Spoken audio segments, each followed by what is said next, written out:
Novamente, boa noite. Nesta live de hoje, nós iremos falar sobre as experiências vividas por um profissional de saúde da linha de frente na pandemia do Covid-19. É um tema muito interessante porque vai mostrar a realidade no dia a dia de um profissional de saúde.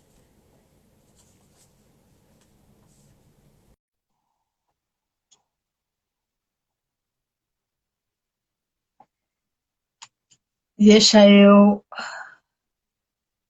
chamar aqui o Douglas. Espero que fique sem o eco, né? Porque fica melhor. Oi, Douglas. Olá, boa noite, Esther. Agora vamos ver se a gente consegue.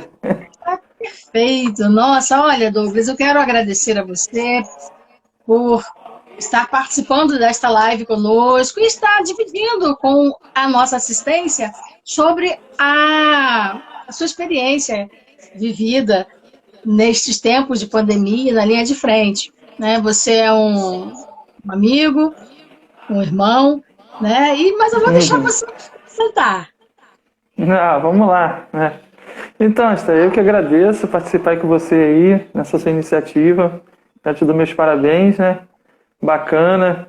A gente sabe assim que é muito importante, ainda mais nesse momento que a gente está vivendo agora, né? O momento de conhecimento, de esclarecimento, então é muito importante. Por isso que eu aceitei estar com você aí, além da sua pessoa, que é uma pessoa maravilhosa, né? Então, Obrigada. Esther, o que acontece, né? A ideia é a gente passar a vivência, né, do profissional de saúde, né, diante dessa pandemia, né? Então a minha vivência, assim, a gente sabe que o Covid-19, né? Ele, pra gente, entre aspas, ele é novo, né? Porém, a gente já estudou isso, né? Que a gente estudou junto, a gente estudou bastante sobre o Covid-19 e a gente nem imaginava que a gente ia entrar numa pandemia, né? Verdade. Então, Douglas, fala um pouquinho sobre a sua formação, sua trajetória aí profissional. hoje eu sou enfermeiro, né? Hoje eu estou como enfermeiro trabalhando, né? Também acadêmico de medicina, né? Mas, assim, a experiência bacana que eu tenho vivido, assim, de 10 anos de formado, em 4 meses, acho que eu aprendi bastante com essa pandemia. Eu acredito que o mundo vai aprender bastante, ainda mais a gente na linha de frente, né? De 10 Nossa. anos de formado, mas na verdade, Esther, quando eu fui convidado, né, para participar dessa equipe para trabalhar de frente Covid, eu até titubeei, eu fiquei um pouco com medo, eu fiquei assim, na verdade foi medo, né? Que era bem diferente da nossa realidade. A nossa realidade é aquela de hospital, de ver o paciente doente, você tá ali sem máscara. Às vezes você pegava um paciente que você precisava usar o EPI, né? Todo EPI que a gente usa hoje, né? Aquela paramentação toda a gente não usava, né? Então, assim, quando pintou essa oportunidade, eu fiquei com um pouco de medo. Diante dessa pandemia, a gente via essas notícias, tal, tudo acontecendo. Até pra gente que é da linha de frente, até pra gente que é enfermeiro, né, hoje estudante de medicina, acostumado com a situação, vendo, né, todo dia, me deu bastante medo. Mas, enfim, né, nós somos enfermeiros, futuros médicos, e aceitei, e graças a Desafio. Deus, aceitei esse desafio e graças a Deus tem nos sustentado. Amém, amém. É, Você falou um pouquinho de como você se sente, né, estando aí na linha de frente, a questão desta receio, mas você enfrentou, encarou, né? E fale um pouquinho para a gente, Douglas, com relação ao teste do Covid, como é que está sendo feito no local que você trabalha? Boa pergunta. É, As pessoas têm muita dúvida sobre esse teste, né, cara? Apesar, é uma coisa assim, que a gente recebe todos os dias cerca de 100 pacientes. E todos eles querem saber sobre o teste. Eles vêm com muito mitos, né? Que eles ficam vendo as coisas nas manchetes, nos jornais. Eles vêm num mito. E acham que o teste o que vai resolver o problema dele do Covid. Na verdade, o teste ele é uma ajuda diagnóstica, mas o teste ele tem um tempo, né? Hoje a gente trabalha com 2 testes, né, que são bastante conhecidos para a gente, que é da área da saúde, que é o primeiro, que é o padrão ouro, que é o SUAB, e depois os testes rápidos, que é o IgM e IgG, né? Mas assim, todos esses testes, eles demandam tempo, eles precisam de um tempo, eles têm uma sensibilidade. Então, se eu for falar de SUAB, se o paciente quiser fazer um SUAB, ele pelo menos ele tem que estar no 3º dia de sintomas, né, até o 7º dia de sintomas. Aí eu consigo detectar o vírus do Covid-19. Já o teste rápido, o paciente tem que estar do 8º dia, né, ao 14º dia, para poder realizar esse exame. Então, então o Covid-19 ele diz para a gente assim, o tratamento é mais clínico do que necessariamente em realização de exames. Entende? Certo. Até mesmo frente ao que o próprio Ministério da Saúde preconiza, né? 3 sintomas você já classifica enquanto Covid, né? Orientação dada em cursos pelo próprio Ministério, né? E me conta um pouquinho, Douglas, em relação aos familiares e ao paciente, quando ele é notificado que ele está com o Covid, que ele precisa, muitas das vezes, ficar até internado. Então, essa aí o enfermeiro isso aí, nessa pandemia caiu na nossa mão, né? A gente dá o diagnóstico do paciente e junto com a equipe médica, né, da equipe enfermagem, a equipe médica, a gente traçar uma conduta para esse paciente, né, o norte para esse paciente, se ele vai precisar ficar internado ou não. Então essa é uma hora muito crítica, porque é uma pandemia, está todo mundo assustado. Nós, da área da saúde, não sabemos tudo sobre a doença, imagine o paciente. Então ele já chega para a gente já nervoso, já fica assim, com muito medo. Então cabe a nós, assim, quando eles chegam, a gente acolher eles de verdade, é o que a gente faz lá. Acolhe o paciente, conversa. Tem paciente igual, ontem aconteceu comigo, uma senhora que o esposo dela já está internado por Covid-19, um idoso, e ela foi para fazer o teste, marcaram o teste e tal. E aí ela já chegou cheia de sintomas, né? Ela falando, mas na verdade ela estava psicossomática, porque como o esposo dela já estava lá, então ela já estava falando que, eu tô com isso, eu tô com aquilo, eu tô com isso, eu tô com aquilo. Aí eu parei um pouco, vi, primeiro botamos os aparelhos, o oxímetro, vemos a temperatura dela, a pressão, tudo. Então estava todos os parâmetros, sinais vitais estável. E aí então a gente começa a ver que é uma linha já para mais do psico da pessoa do que realmente a patologia em si. Então assim, uma idosa de 89 anos apresentando esses sintomas, tal. Então a gente conversa, eu particularmente eu conversei com ela e dessa forma que eu estou falando para vocês eu expliquei para ela, né?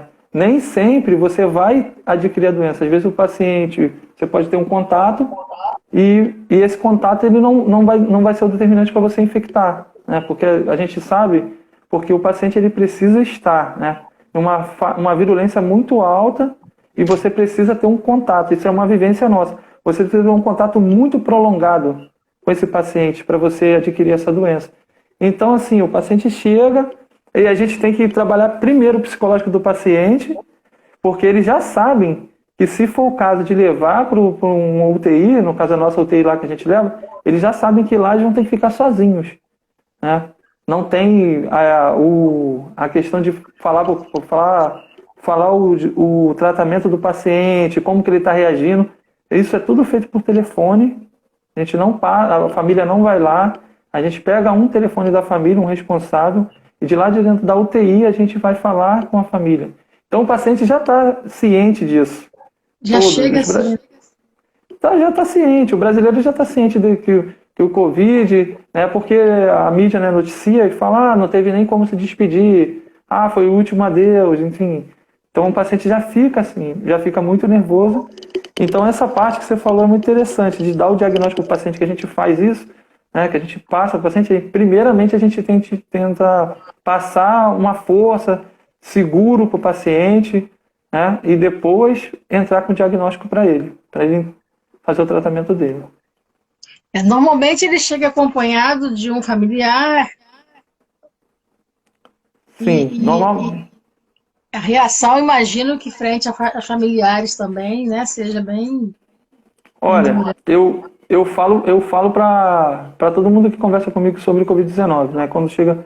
Porque a gente tem uma vivência lá, de uma história também, que eram 5 jovens trazendo uma idosa. Eles sem sinais e sintomas nenhum. Nenhum. E a idosa testou positivo e precisava ficar no CTI, e aí a gente explicando que não ia ter, que não é possível ficar acompanhante, né? E que não é possível fazer a visita. E aí é o problema. Ah, mas aí para explicar isso para eles, que um deles provavelmente que estava cuidando dela estava infectado e passou para ela que ela estava em casa, é muito difícil. Para você chegar a dar esse diagnóstico para a família, para o acompanhante, é uma coisa assim. Acho que é a coisa mais estressante, que eles não quer aceitar, né? E também, às vezes, a própria pessoa que está cuidando, é ela mesma que se descuidou e acabou contaminando, ela não quer acreditar. Já acontece isso muito, de 99 pacientes, de 100% dos pacientes, 99, é muito difícil dar o diagnóstico para a família, o acompanhante. Certo. E até mesmo essa carga emocional para vocês que estão na linha de frente é bem complicado, né, Du? Demais, né? É complicado. A gente estava acostumado. Na verdade, a gente já acostumou, né, com a questão da nossa profissão. Mas essa pandemia, ela mexeu muito com a gente. E, assim, a gente está perdendo amigos, né? No meu hospital, nós perdemos uma amiga querida, né? A Catinha. Nós perdemos uma amiga que passou pela minha mão, né? Eu que levei ela para o CTI, eu que coloquei ela deitadinha lá, conversei com ela, falei para ela ficar, se apegar a Deus, que ia dar tudo certo. E ela chegou para mim e falou: Ah, eu vou sair daqui, vou. Eu falei: Vai, em nome de Jesus, você vai sair daqui. Segurar na mão dela e depois ela ir para um outro CTI e vinha falecer. Então, essa carga emocional, nossa, é muito grande, porque todo dia chega ou um amigo ou um colega de trabalho, todos os dias. E falando nessa questão, né, de amigos, você me falou que você teve, né? Como é que foi É, esse momento para você? olha, na verdade, eu descobri o Covid, na verdade, eu nem sabia que eu estava com Covid. Essa é a verdade, você vê como que é essa doença. Eu estava trabalhando e a minha esposa, ela apresentou uma faringite. E aí, ela, tô com a faringite, tal, tô assim, tô assado. Na noite anterior, eu estava um pouquinho cansada, eu achei que era do cansaço mesmo, tal. Aí ela falou assim, aí como ela vem apresentando, eu falei, vai lá, vamos fazer o teste. Aí chegou lá, foi furar o dedinho dela lá, chegou lá, deu bater positivo. Aí eu falou, sou casado, vou ter que fazer. Também fiz positivo. E a nossa história é muito interessante, porque a minha família toda, né, parte de pai, mãe, todo mundo da nossa família, eles tiveram Covid porque era o casamento da minha irmã, então não fizemos festa, mas assim, para a família, só para a família mesmo. Então todo mundo reunido, todo mundo com Covid positivo. 7 pessoas. Foi uma Mas experiência assim, aí. mas assim, graças a Deus foi bom conosco. Entramos com tratamento logo no início dos sintomas, né? Ficamos em casa, fizemos aquela quarentena direitinho, dormimos cedo, comendo bem, se alimentando bem, tomando as medicações. Graças a Deus nós passamos bem. Sim. E aí a questão do cuidado, né? Fala um pouquinho pra gente. Só que eu quero só fazer um retornozinho aqui.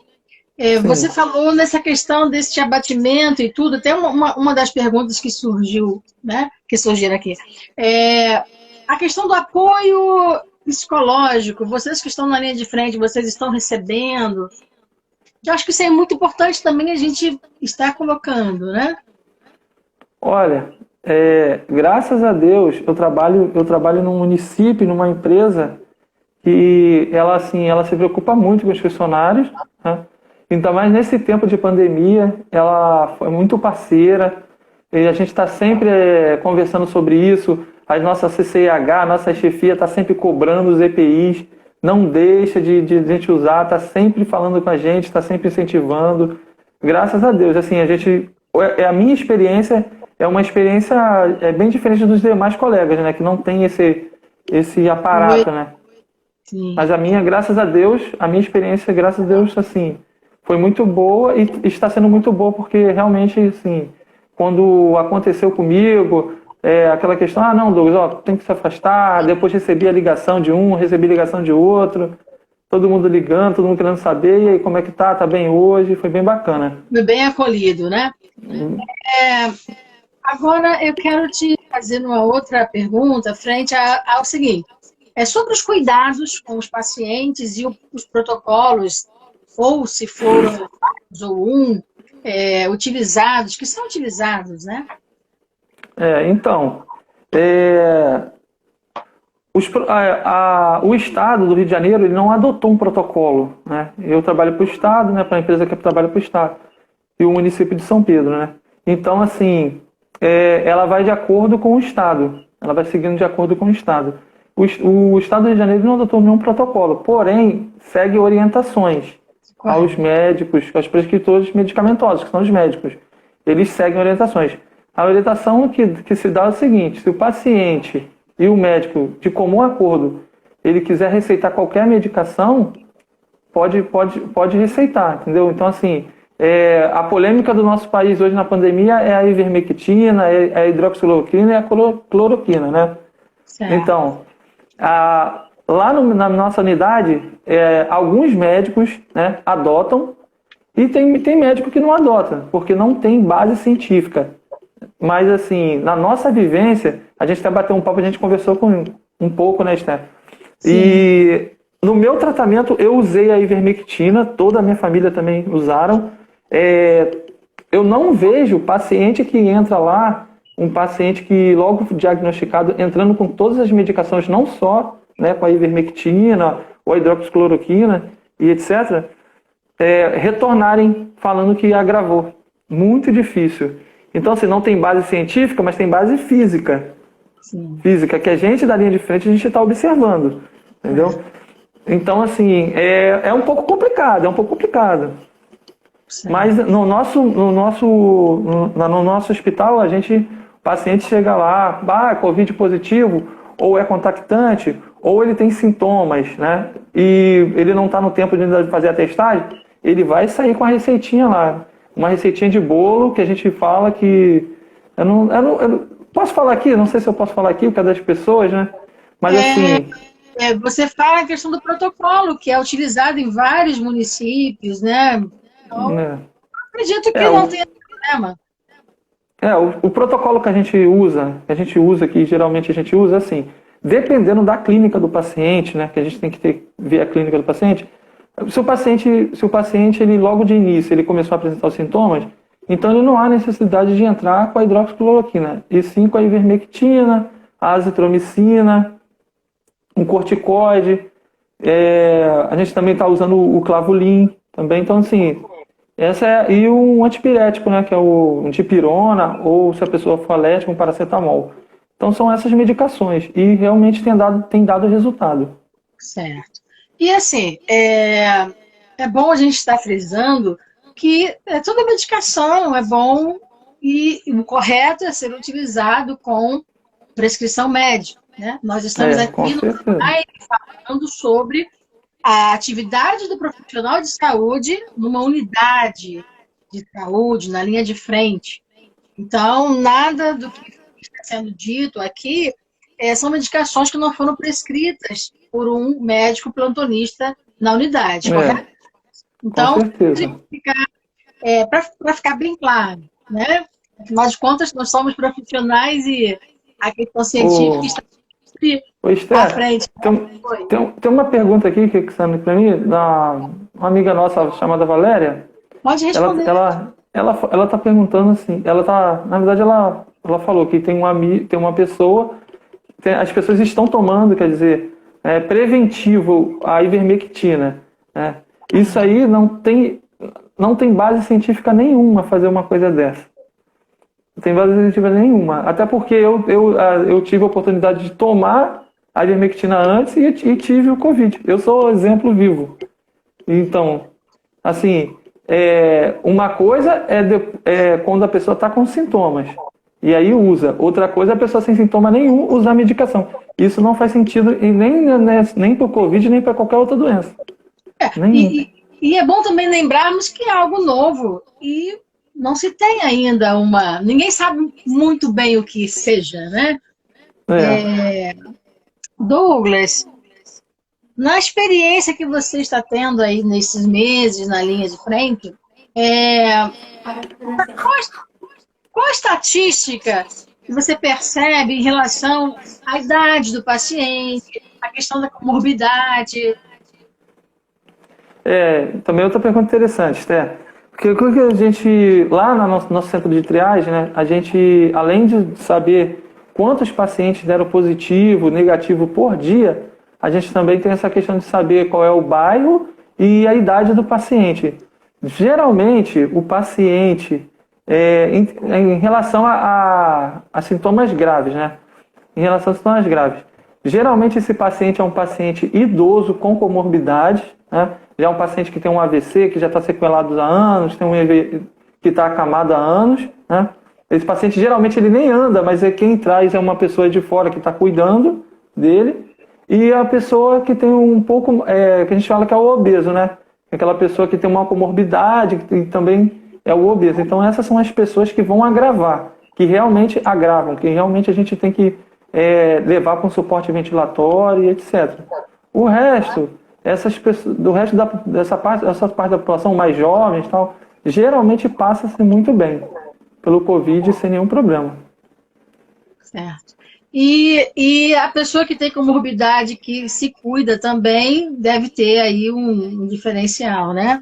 Com certeza, com certeza. A gente tem exemplos de pessoas que diabética, hipertensa, imunodeficiência e tal, se tratando direitinho, que já vem se tratando, né? Que não está na fase aguda da doença, né? Que já vem fazendo o tratamento direitinho, também diagnosticado no início, também passa bem, não chega a agravar. Lógico, vai ter sinais de gripe, sintomas gripais, né? Aquela coisa de gripe normal, só que não vai chegar a agravar. Mas depende muito, Esther. Uma coisa interessante é que no início, até eu aderi a isso, né? O fica em casa. O fica em casa, fica em casa, fica em casa. O fica em casa, a gente entende que era interessante porque o nosso sistema de saúde estava se preparando. Que a gente tinha o medo do colapso. A gente não tinha teste rápido, e o teste rápido precisava vir da China, né? Mas a gente agora, né, vendo por outro lado, nós erramos. Nós erramos porque a maioria dos pacientes que ficaram em casa e agravaram e foram a óbito, né, eles não tiveram oportunidade de fazer um tratamento. Isso foi um erro. E hoje a gente não fala mais isso. Hoje a gente fala assim, o Ministério da Saúde ele fala 3 sintomas, né? A gente já fala assim, apresentou qualquer sintoma, vem. Febre, perda do paladar, olfato, vem. Porque a gente já tem comprovação ali, não científica, mas na realidade, na nossa vivência. E quando o paciente, mesmo com comorbidade ou não, começa a fazer o tratamento antes, né, já com sintomas, antes de agravar, ele sai muito bem passa muito bem pela Covid. Sendo jovem ou idoso, com comorbidade, se for precocemente.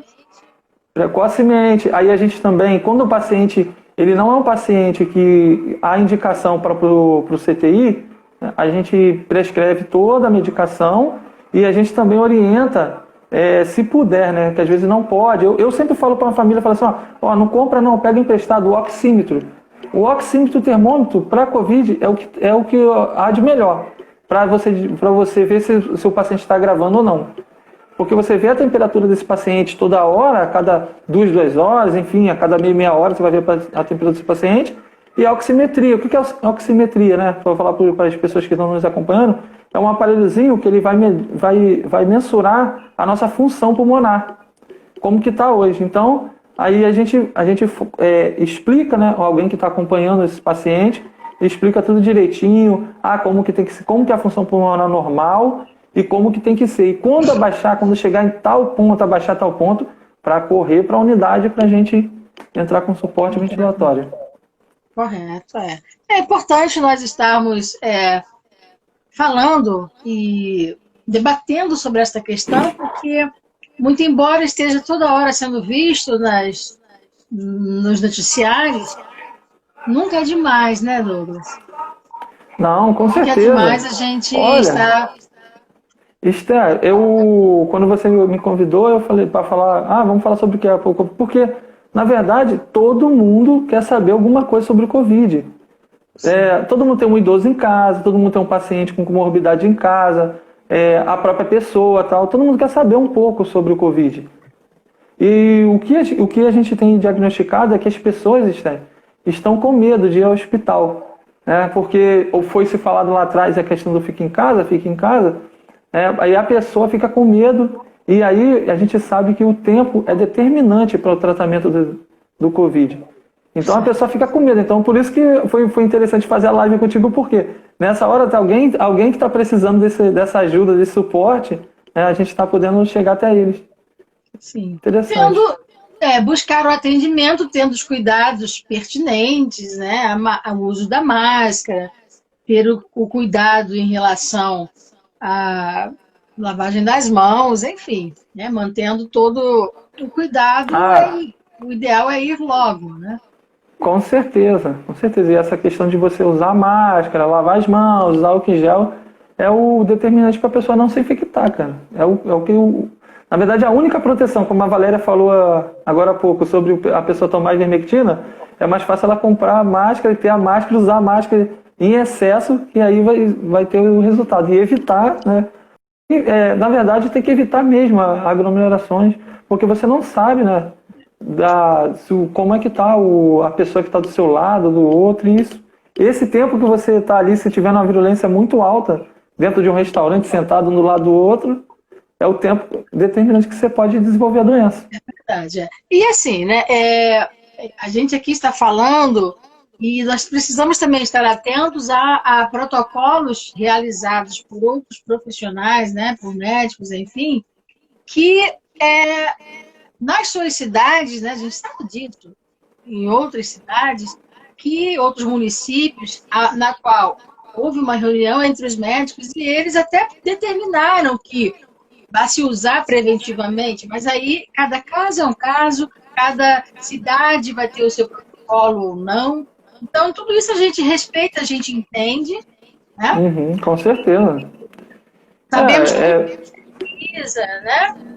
É o que eu falo para as pessoas, olha só, se não fosse em tempo de pandemia e você só tivesse você tivesse desenvolvendo uma doença e você tivesse uma medicação para tomar, só tivesse essa medicação para tomar, no caso de uma guerra, você não vai tomar? Você não vai ter fé? Então, acho que o que tem de mais de tomar uma medicação? Eu não vejo o porquê dessa briga, né? Essa briga ideológica não faz sentido pra gente. Nenhuma. Se a pessoa tem fé e quer tomar, vamos lá, vai tomar. É preventivo? Ou não é? Não sei, para ela pode ser preventivo. Para mim, não. Então não faz sentido essa briga, só não uma faz. questão da gente, assim, né, deixar bem claro que existem os protocolos, né? Só pra gente... Sim, com certeza. Não esbarrar em protocolos de uma cidade, né? Tem uma cidade aí que é do sul, aí da onde você pertinho, a Itajaí, né? Acho que é Itajaí, que adquiriu o protocolo de ivermectina mesmo, preventivo, e depois se a pessoa tiver sintoma, e eles fizeram votação também, foi pela Câmara, tudo direitinho e tal. Então, assim, foi bacana. É uma forma, né? Isso, e conforme nós estávamos conversando, né, Douglas, e nós estamos bem antenados com tudo que está acontecendo, né? Por exemplo, ontem nós vimos que começou, a pesquisa já vem sendo feita no Rio de Janeiro, pelo FRJ, o soro para o tratamento. O soro, nós temos as vacinas também, que estão sendo já testadas. Então, assim, nós vemos que muitos profissionais estão imbuídos em soluções. E nós estamos até a cargo de nossa profissão, do nosso estudo, antenados com isso, né? Eu acabei de ler um artigo agora da Coreia, um médico coreano, falando sobre a hidroxicloroquina. E eles fizeram um teste com X de pessoas e tal, e realmente teve um resultado positivo nesse estudo que eles fizeram. Então, assim, como é tudo muito novo, você não pode chegar e ficar, você não determinar que vai ou não vai, que faz ou que não faz. Uma então, verdade. se tiver na mão, tiver na mão, a gente vai entrar. É igual, na verdade, é uma situação de guerra. A pandemia é uma guerra. É uma guerra. A gente está nessa guerra. E se a gente tiver que usar para poder salvar a vida do paciente, a gente vai usar. Sim. Então, não tem... Graças a Deus, que a gente lá, na nossa equipe, todo mundo, a gente se entende, a gente conversa e explica o caso do paciente, tenta conversar com o paciente, tenta ver a clínica do paciente, o que é melhor para ele, e dá tudo certo. Ah, legal. Douglas, é muito legal, né, ver que você está num ambiente onde vocês estão sempre dialogando frente a esta questão. É muito importante, né? A equipe multidisciplinar aí unida em prol do paciente, né? Outra coisa, o que você me diz, né? O que você diz aí para nós, assistência, em questão da prevenção, né? O que as pessoas precisam, como elas podem estar se cuidando, enfim, né? Independente da comorbidade, como você falou, porque se a pessoa estiver sendo bem assistida, se cuidando realmente, né? Primeiramente, a gente tem que perder o medo. Se a gente vai para uma guerra, se a gente já vai com medo, a gente já está perdendo essa guerra. Então, assim, primeiro a gente tem que perder o medo do Covid. É isso que eu falo, vamos perder esse medo, vamos lutar juntos? Vamos. Ah, beleza. Primeiro a gente tem que perder. E segundo, entender o que é o Covid. É uma doença que passa, e às vezes você se infecta e você não apresenta sintomas. Então, por isso a gente conversa com a pessoa a evitar. Eu converso muito com pessoas que têm idosos em casa. Eu sempre falo para as pessoas, tem idoso ou paciente com comorbidade em casa? Olha, se você puder se proteger bastante no seu serviço, que não vai deixar de trabalhar, mas na hora que você tiver o contato com aquele idoso, você proteger ele e você estiver protegida, dificilmente você vai transmitir para esse paciente. E evitar, quem puder evitar, tem que evitar. Quem puder evitar o idoso, o paciente crônico, doente crônico, agudizado, né? Aquela doença está agudizada ainda, está em tratamento e tal. Tem que se prevenir mesmo, tem que usar máscara, tem que evitar as aglomerações. Acho assim, é uma forma de respeito não só comigo, mas também com as pessoas, com o próximo, né? Então é isso que a gente fala. A questão da máscara, graças a Deus, a mídia, por um lado, a mídia ela é boa por isso, porque as pessoas sabem, né, da real situação, realmente tem que usar máscara, apesar que muitos ainda estão descrentes das coisas, né? Mas assim, a pessoa sabe que tem que usar máscara, lavagem das mãos, evitar aglomerações. E eu tenho visto aí os estabelecimentos, tem gente, mas não está igual. Essa semana mesmo eu passei em frente de uma academia e até falei com a minha esposa, a gente estava passando, eu falei assim, olha só, essa academia vivia lotada mesmo aos tubos, o horário de pico, dentro de 7, 8 horas. E estava aberta, mas com poucas pessoas. Sim. Isso aí também, as próprias pessoas estão se conscientizando. Douglas, nós temos duas perguntas aqui. A primeira que passou foi, como está no seu trabalho a questão da taxa de ocupação em questão dos leitos? E uma segunda, os casos estão diminuindo no seu local, no local que você atua. Então, a primeira falando da taxa de ocupação. Há 2 meses atrás, a gente tinha uma superlotação e um medo de não ter como atender todos os pacientes. Aí já vou respondendo a segunda pergunta. Como a taxa de pacientes infectados graves vem caindo, né? Hoje o nosso CTI ele tem leitos, né? Estão ocupados, mas ainda tem alguns leitos. Né?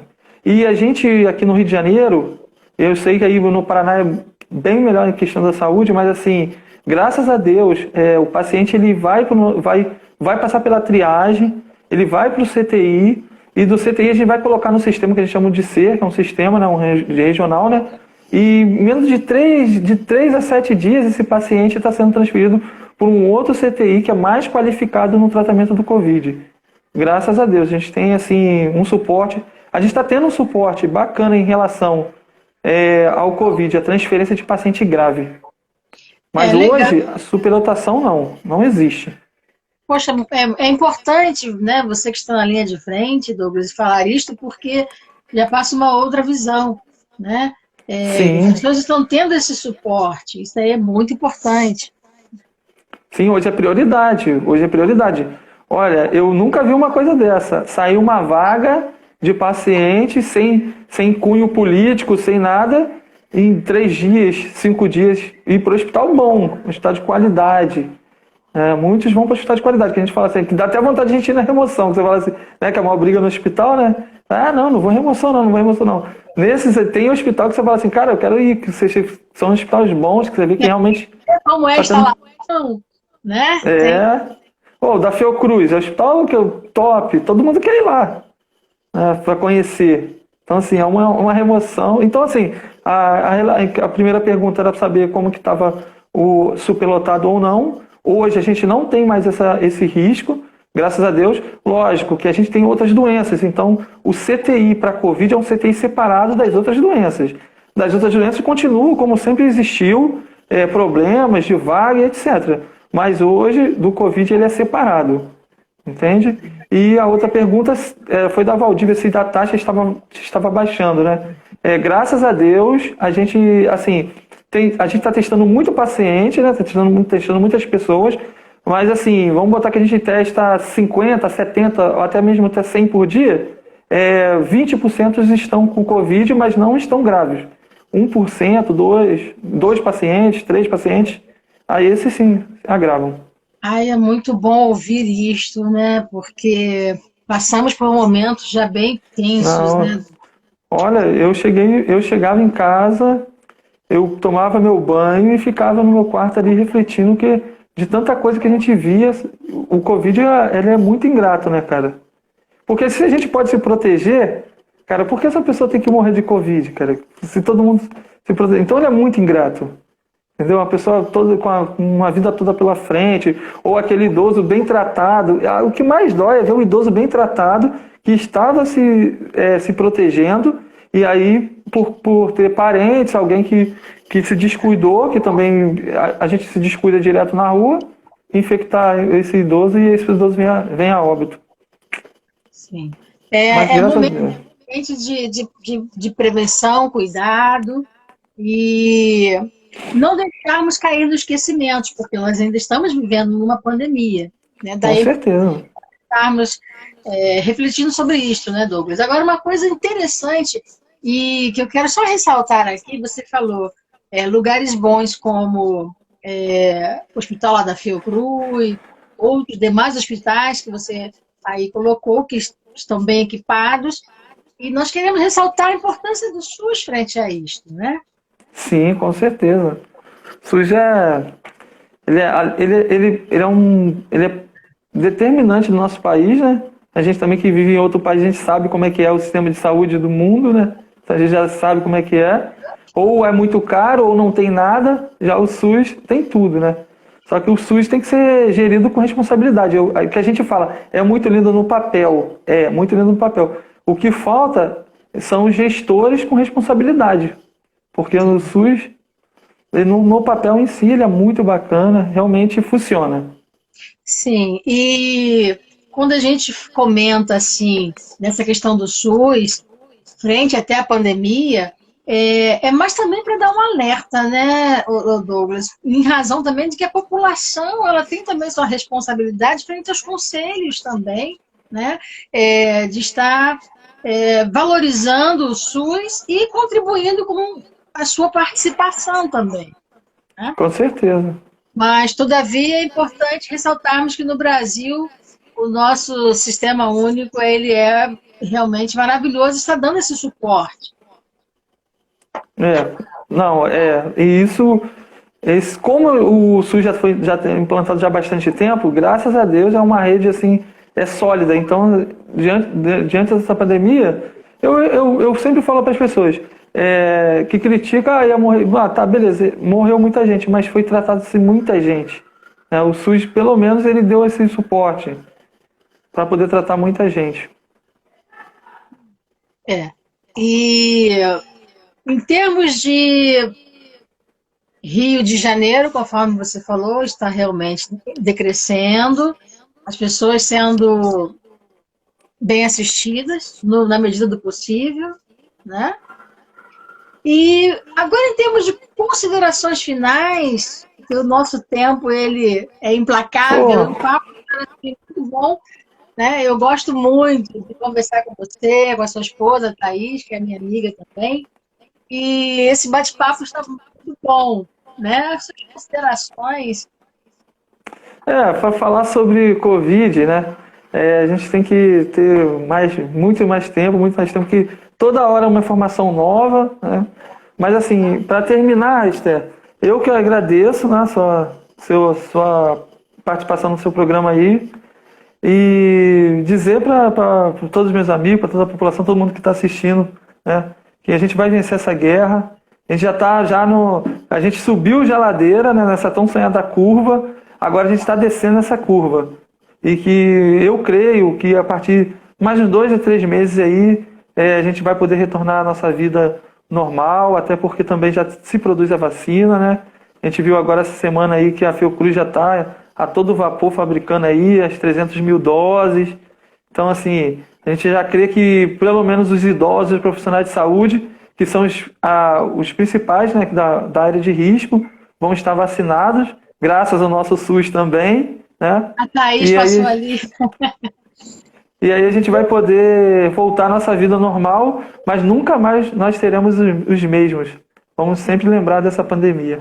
Eu imagino, né, Douglas, você à frente da sua equipe, tendo que dar até um suporte também, né, no momento ali, a sua equipe, alguma situação, né? Ah, com certeza. A minha equipe é maravilhosa, tá todo mundo assistindo aí, que eu tô vendo aí. Graças a Deus, assim, a nossa equipe, ela, todos os dias, né, a gente bate uma bola, a gente conversa, a gente tenta tratar o contribuinte como realmente ele precisa ser tratado, o pagador do seu imposto, né, não pode chegar lá e a gente não resolver. A gente fala que a nossa equipe é a equipe que tem que resolver. Se não formos nós, ninguém pode resolver, então nós vamos resolver. A gente fala isso. Todos juntos, né, dando a mão e caminhando rumo às É isso. saídas, né? Como você falou, quando você chega em casa e deita e começa a passar o filme, É. que Olha, já foi muito assim. Você deitava, você começava a lembrar dos fatos dos dias, das pessoas, de cada rosto, de cada lágrima, de cada família chorando e tal. Era bastante impactante. Graças a Deus, a gente tem diminuído essa frequência. E graças a Deus a gente passou por isso. E a gente vai passar ainda mais. Não vencemos essa guerra, mas nós vamos vencer. isso. Até porque o Brasil, ele é bem vasto, né? O Rio está conseguindo ter mais esse controle, alguns outros lugares, cidades estão tendo a curva subindo, né? Então, É. assim, de norte a sul é muito. O Brasil realmente é bem diferente, né? É bem É diferente. verdade. O que aconteceu foi o seguinte, né? Essa questão de regionalizar, né? Um estado fechou, o outro abriu, aí o outro fechou primeiro, o outro fechou depois, abriu depois. Então, por isso, assim, o nosso estado hoje, o nosso estado, o estado do Rio, o estado de São Paulo, ele vem descendo. Já o estado do Paraná, enfim, o sul do país, começa a subir, mas já vai igualar com a gente. Até porque o sul do país, ele tem um sistema de saúde assim um pouco melhor do que o nosso, então a gente vê. E também a quantidade de pessoas, né? Sim, Que é sim, menor do que o nosso.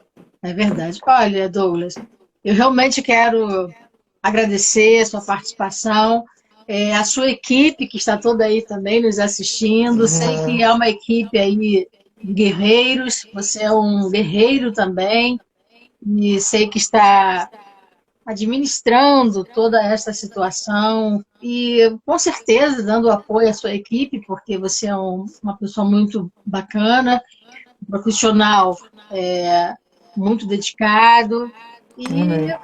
um companheiro ali de faculdade também muito É dadas verdade. juntos, né? E eu quero é, agradecer e pedir a Deus que continue a iluminar seu caminho, o caminho da sua esposa, a Thaís.